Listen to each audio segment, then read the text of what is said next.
Halo, Assalamualaikum warahmatullahi wabarakatuh. Bertemu lagi dengan Ibu. Pada kesempatan ini kita akan membahas mengenai penyiapan tempat persemaian. Nah, yang pertama Ibu akan menjelaskan mengenai tempat persemaian. Tempat persemaian merupakan suatu tempat yang digunakan untuk melakukan penyiapan penyemaian benih, kecambah, dan menyapi bibit yang bersifat sementara sampai menjadi bibit siap tanam di lahan. Nah, untuk membuat tempat persemaian ada beberapa syarat yang harus kita ketahui. Yang pertama, lahan bersih dari gulma, sisa tanaman sekelilingnya dari kotoran, dan intensitas cahaya dapat diatur sesuai dengan kebutuhan. Kemudian sirkulasi udaranya harus lancar dan terlindung dari angin kencang, sengatan matahari dan hujan. Dan media tumbuh harus gembur dan subur. Kemudian tidak tergenang air, harus dekat sumber air dan airnya tersedia sepanjang tahun, terutama untuk menghadapi musim kemarau. Kemudian yang 8, dekat jalan yang dapat dilewati kendaraan roda 4 untuk memudahkan kegiatan pengangkutan keluar dan masuk kebun, dan terpusat sehingga memudahkan dalam perawatan dan pengawasan. Harus disesuaikan dengan kebutuhan produksi. Lahannya harus datar dan drainasenya baik, kemudian teduh dan terlindung dari ternak. Nah, selanjutnya ada beberapa jenis persemaian. Yang pertama, kita akan membahas mengenai persemaian tidak tetap atau sementara. Nah, persemaian sementara ini dibangun untuk jangka waktu yang pendek, pada umumnya 1-3 tahun. Persemaian sementara merupakan persemaian yang berukuran kecil karena dibangun untuk menyediakan sejumlah bibit yang diperlukan bagi suatu lokasi penanaman. Umumnya persemaian ini memiliki ciri-ciri sebagai berikut. Ibu jelaskan ya. Yang pertama, kalian bisa lihat di gambar, persemaian terletak pada daerah yang akan ditanami. Kemudian, tata letak persemaian disesuaikan dengan areal yang akan ditanami. Dan persemaian biasanya hanya digunakan untuk memproduksi bibit 1-3 kali saja. Sarana dan prasarananya bersifat sementara. Kemudian bentuk dan kualitas bangunannya sederhana, biasanya menggunakan bahan-bahan yang sederhana seperti bambu, kayu, naungannya bisa dari jerami atau rumbia, atau tidak memakai atap sama sekali. Kelebihan dari persemaian tidak tetap ini, yang pertama itu yang pastinya ongkos pengangkutan bibit ke lokasi penanaman jauh lebih mudah. Kemudian keadaan lingkungan tempat persemaian mendekati atau hampir sama dengan keadaan lingkungan lokasi penanaman, sehingga bibit yang akan dipindahkan ke lokasi penanaman tidak banyak mengalami masalah yang berhubungan dengan lingkungan. Dan dari sisi pengguna bahan, untuk pembuatan persemaian biaya yang dikeluarkan lebih sedikit. Untuk kelemahannya, pembuatannya pastinya akan berulang setiap kali menyemai benih atau setiap 2-3 kali penanaman. Kemudian peralatan yang digunakan sederhana sehingga terbatas dalam penggunaannya. Nah, selanjutnya kita akan membahas mengenai persemaian tetap. Nah, persemaian tetap ini adalah persemaian yang dibangun untuk jangka waktu yang panjang dengan lama waktu berfungsinya persemaian sesuai dengan waktu penggunaan lahan penanaman. Misalnya pada perusahaan pembibitan milik Capana Merah, persemaian tetap dibangun untuk menyediakan bibit dalam skala yang besar yang diperlukan untuk penanaman. Sehingga persemaian tetap ini memiliki ciri-ciri sebagai berikut. Coba kalian perhatikan gambar, sangat berbeda jauh bukan dengan gambar yang sebelumnya. Nah, untuk ciri-ciri jenis persemaian tetap ini, lokasi untuk persemaian tidak berpindah tempat. Persemaian digunakan untuk memproduksi bibit secara terus-menerus selama jangka waktu penguasaan lahan. Kemudian persemaian berskala besar atau berukuran luas, misalnya lebih dari 2 hektar. Sarana dan prasarana bersifat permanen. Bentuk dan kualitas bangunan dibuat secara modern dengan bahan-bahan dan masa pakainya sesuai dengan jangka waktu yang lama.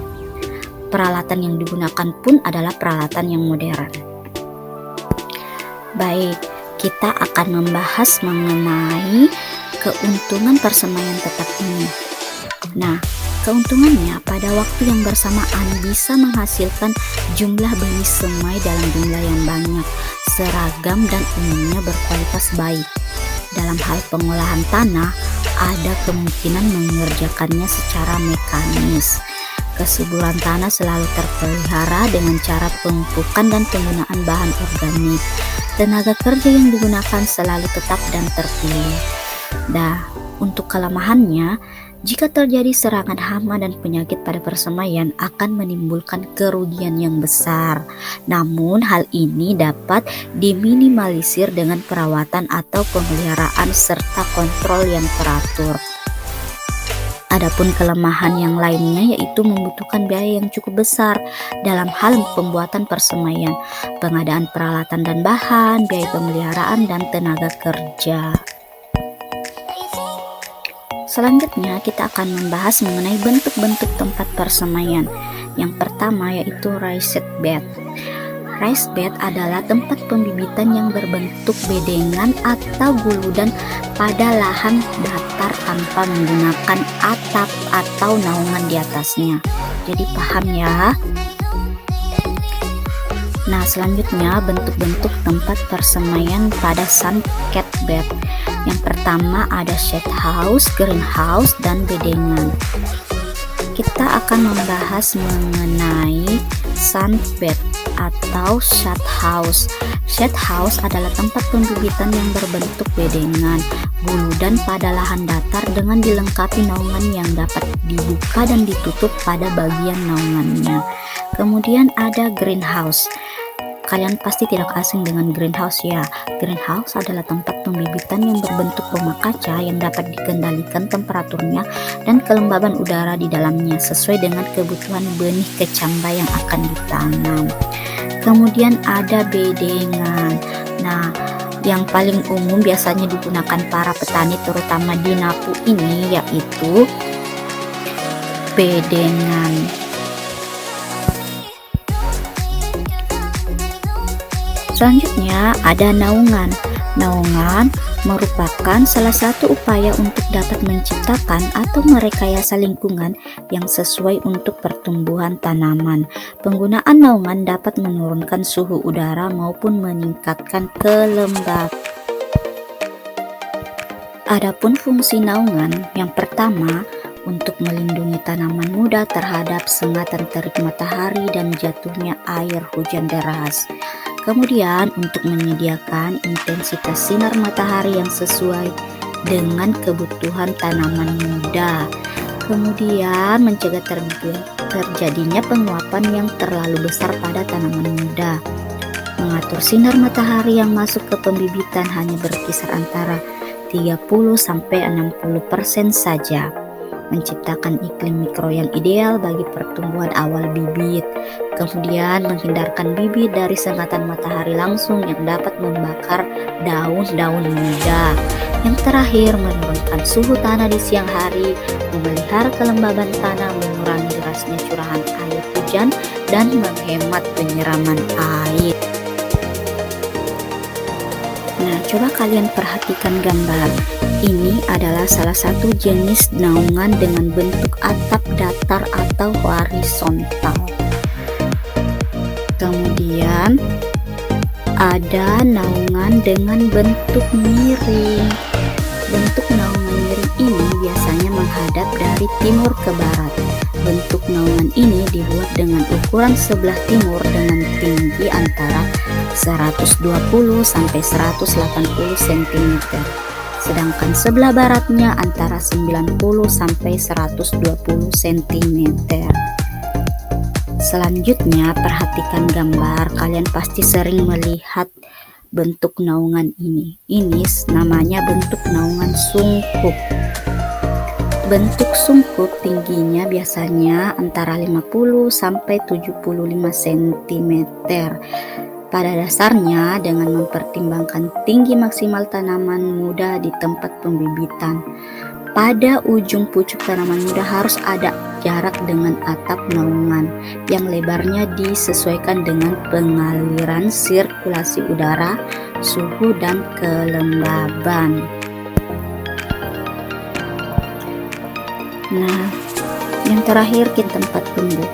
Umumnya, wadah tempat tumbuh atau media tumbuh yang banyak digunakan dalam pembibitan adalah pot, kantong plastik, polybag, bak berkecambahan, bahkan menggunakan daun pisang atau daun kelapa. Ada beberapa persyaratan wadah yang harus diperhatikan dalam pembibitan. Yang pertama, wadah sebagai tempat tumbuhnya benih yang nantinya akan disapi harus dipilih berdasarkan persyaratan sebagai berikut. Yang pertama, bahan wadah cukup kuat dan ringan sehingga mudah dipindah. Kemudian ukuran wadah harus sesuai dengan ukuran tanaman yang akan ditanam sehingga untuk memberikan keseimbangan antara tanaman dan wadahnya. Cukup dalam menampung perakaran tanaman serta memadai agar tanaman tumbuh secara optimal. Dan yang terakhir, harus mempunyai lubang pembuangan air. Nah, itu sedikit penjelasan dari Ibu mengenai materi hari ini. Nah, cukup sekian. Assalamualaikum warahmatullahi wabarakatuh.